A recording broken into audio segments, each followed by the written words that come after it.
to him won't result in the remarriage she had planned for. Taylor will lose to fate once more, and Nick will be in a similar predicament. For an instant, Brooke Logan's world fell apart. Taylor Hayes and Nick Marone are left stranded on the barren shores of love defeat as Ridge Forrester reclaims his primordial duty as a protector. The rocks of an apparently unavoidable fate crushed their expectations. The upcoming Italian summer, which was shot in the stunning scenery of Capri and Naples over the week of July 28 to August 1st, is more than just an opulent setting. For unresolved passions, it's a pressure cooker. A scene where a single horrific incident will solidify realities, end relationships, and make the long-running romantic rivals face the painful fact that their hearts will once more shatter, while Brooke and Ridge's bond is unbreakable. As the players get set for this glitzy getaway, they are unaware that back in Los Angeles, the foundations of their meticulously planned lives are already shaky. Under Grace Buckingham's care, Liam Spencer will have another crucial surgery the week of July 14th to 18th, putting his precarious existence in jeopardy. However, the aftermath is entirely the property of Bill Spencer, powerful natural force. Dollar Bill, always the trailblazer and adamant that his path is the only one, takes a startlingly bold step. Bill responds with merciless paternal instinct whether he hears potentially concerning news regarding Liam's brain tumor, rumors of a poor prognosis, or enticing rumors of experimental cures. He arranges for Liam to vanish from the hospital by transferring his unconscious kid to an unidentified location. This goes beyond just medical treatment. It is a proclamation of war against bureaucracy, fate, and possibly the power of Hope Logan and Steffi Forrester. As Steffi and Hope, in a state of panic and rage, start to dismantle Bill's covert plan, putting him squarely on the hot seat, the week of July 21st to 25th promises catastrophic ramifications. His risky gamble highlights a concept that runs throughout the painting. Strong men going to great lengths for the woman they care about. A topic that is headed for its peak in Italy, but is causing unintended consequences in the process. Another disappearance haunts the outskirts at the same time. The mysterious Lee Finnegan is the mastermind of Luna Natsuwa. Lee hides Luna as the rest of the world laments her alleged death, concocting a complex charade to keep her safe. This covert recovery, a brief reprieve from the crushing weight of scandal and reality, foreshadows the brief reprieves that love stories occasionally seek before harsh realities reappear, and contrasts sharply and ironically with the very public, extremely dangerous escape that is taking place in Italy. Unlike the painful letdown that awaits others, Luna's eventual homecoming and dealing with Lee's sacrifice will create a deep bond, a silver lining forged from deceit. The Italian Idol starts against this background of medical emergencies and unspoken realities. The incessant Nick Marone whines and feeds Brooke Logan under the Mediterranean skies while she seeks comfort or possibly distraction. Nick, who is always vying for Brooke's affections, views this vacation as his chance to shine. He thinks he can finally get past Brooke's barriers and persuade her that he is her safe haven and her real future, away from the prying eyes and convoluted history of Los Angeles and the ancient romance of Italy. In an attempt to change the story that has always favored Ridge, he puts on the charm by taking advantage of Capri's beauty and seclusion. His resolve is unwavering, and his confidence is evident. Happily oblivious to the fact that fate has already written a different, grimmer conclusion for his dreams, he imagines a fresh start. But a bitter irony is what fate loves. Nick is unaware that his meticulously planned romantic ambush has already been jeopardized. Los Angeles is not where Ridge Forrester is now. He is currently in Italy with his father, Eric. Ridge feels as like he has been physically struck when he sees Brooke laughing with Nick of all people, in the Italian moonlight. Never fully extinguished, old embers swiftly erupt into a raging blaze of possessiveness and unfulfilled desire. The visceral weight of witnessing Brooke with another guy in this most romantic situation causes the well-built barriers surrounding his emotions, strengthened by his recent engagement to Taylor Hayes, to start to crumble. It's not just that Nick is inconvenient. It's an insult, a trigger that brutally reawakens Ridge's long-dormant yet essential bond with Brooke. Brooke gives Nick a smile every time. Ridge is forced to face the unpleasant reality that, despite being comfortable, his engagement to Taylor lacks the devouring heat he experienced and still feels with Brooke. Every personal encounter he imagines or experiences is like salt on an old wound. Then comes Brooke's mishap, which is the crucial moment. The essence is obvious, but the specifics are obscured by the drama that has not yet developed.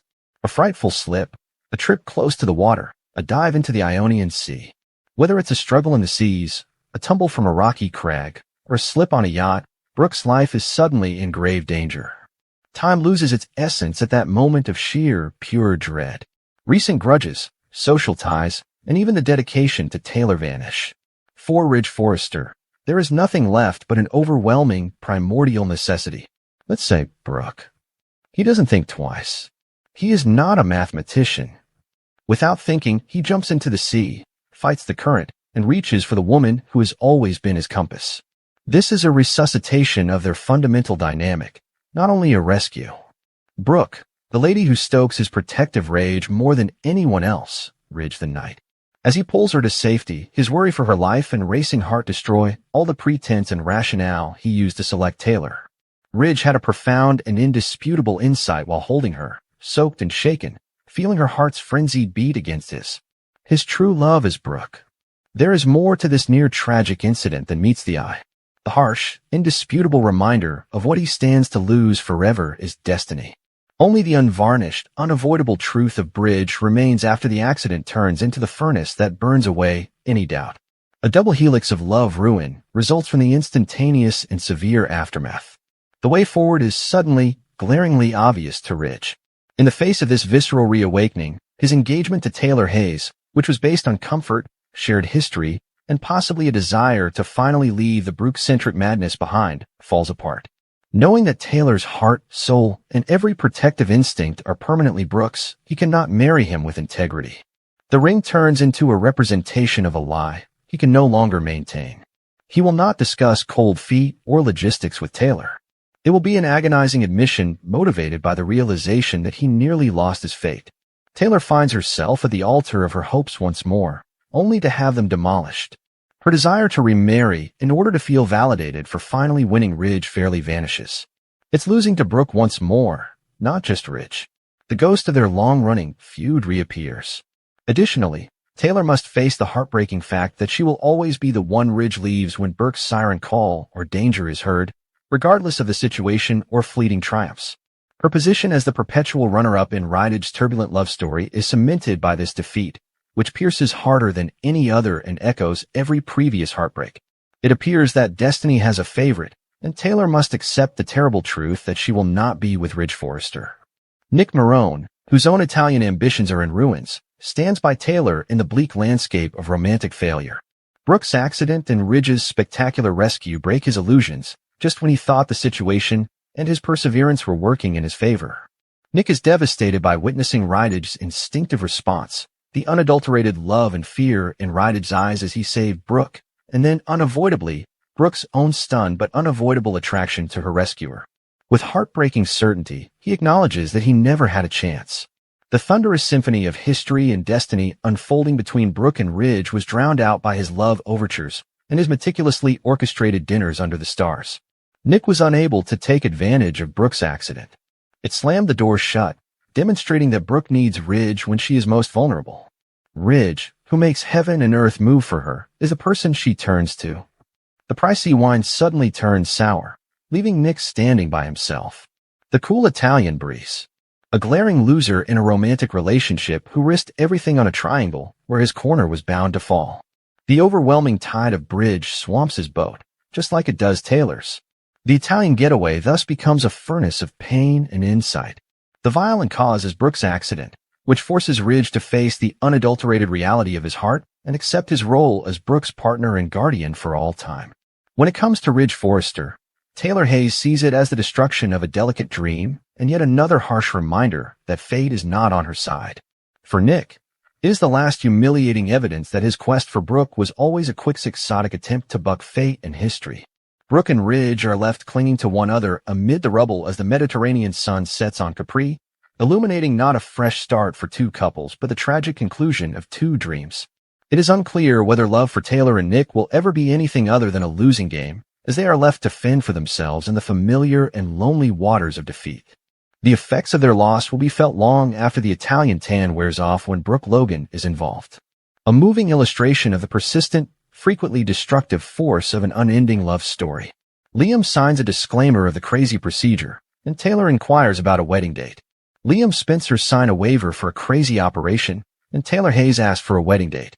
At the Forrester residence, Taylor talked to Donna Logan about the possibility of Brooke Logan traveling to Italy with Ridge and Eric Forrester.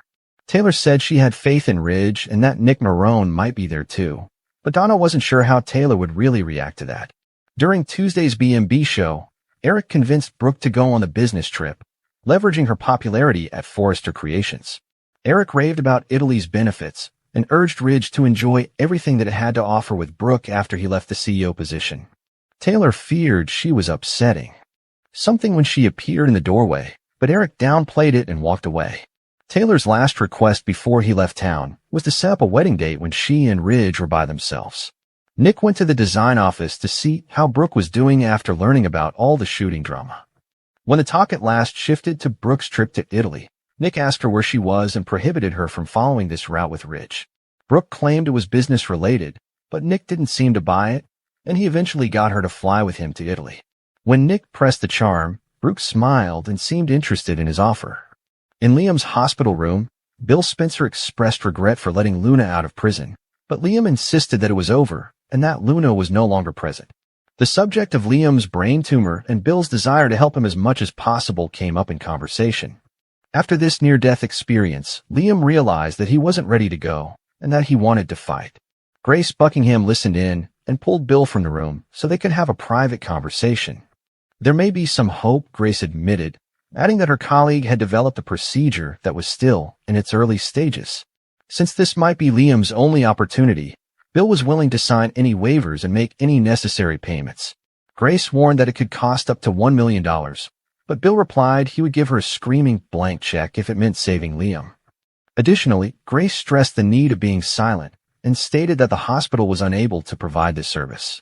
Grace suggested that because Bill was already on board, they should get Liam on board as well. Since Liam was obviously incapable of having a chance at life, it didn't take much convincing after Bill returned to him with updates. The next time Grace spoke to Liam, he asked him a question because he had already been told that his tumor was inoperable. Even if that was accurate by today's surgical standards, Grace asserted that her colleague was using innovative techniques and offering a method that was experimental.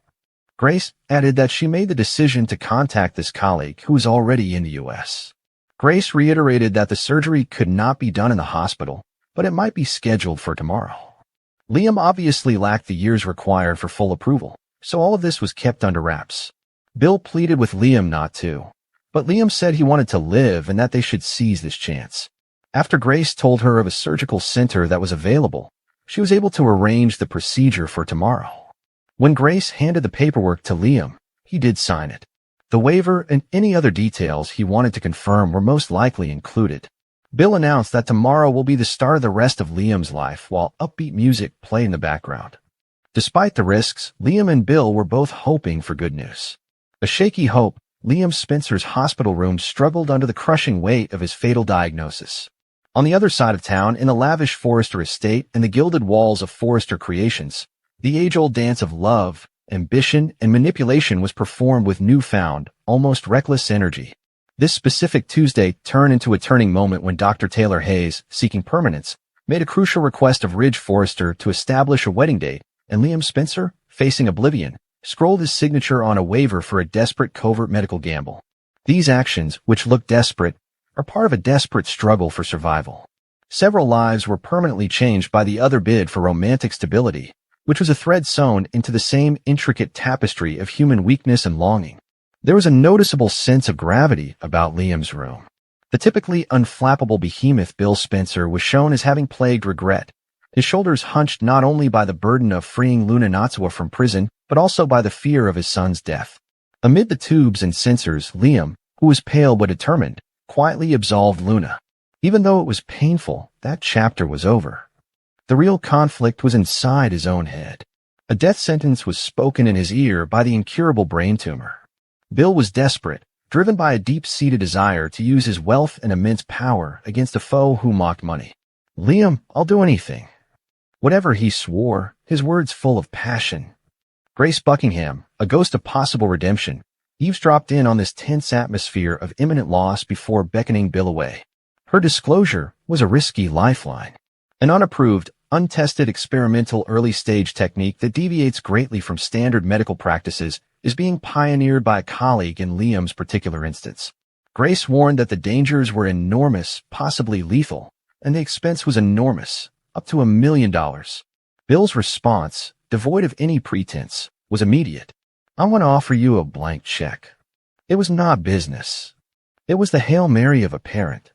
Grace underlined the importance of complete confidentiality. The hospital was not able to host the surgery. Liam would have to wait years for approvals. It had to be fast. It took little work to persuade Liam, who was still in shock over hearing that his condition was terminal. The near-death experience had solidified a fierce resolve to survive in the face of the abyss. The words, "I want to live," said Liam. The simplicity of the statement belying its profound courage. Liam's hand, maybe shaking inwardly, moved decisively when Grace handed him the intimidating waiver, a paper that acknowledged the terrible unknowns and gave up normal protections. There was more to his autograph than ink on paper. A pact acted with an unknown future forged in the furnace of despair. It was an act of bold faith. The soaring, hopeful soundtrack that only the cosmos or a soap opera can supply accentuated the fragile optimism with which Bill's statement, "Tomorrow is the first day of the rest of your life," resonated.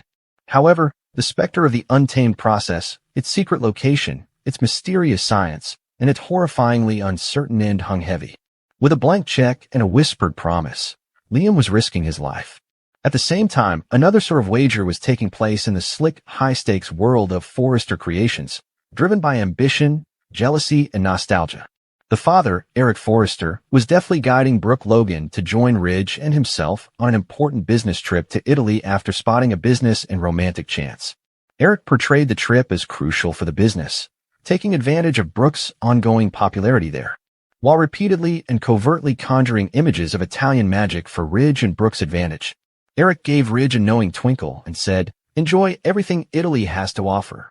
The meaning was clear. It was an opportunity to reignite desire away from the prying eyes and complex entanglements of Los Angeles. Despite her initial reluctance, Brooke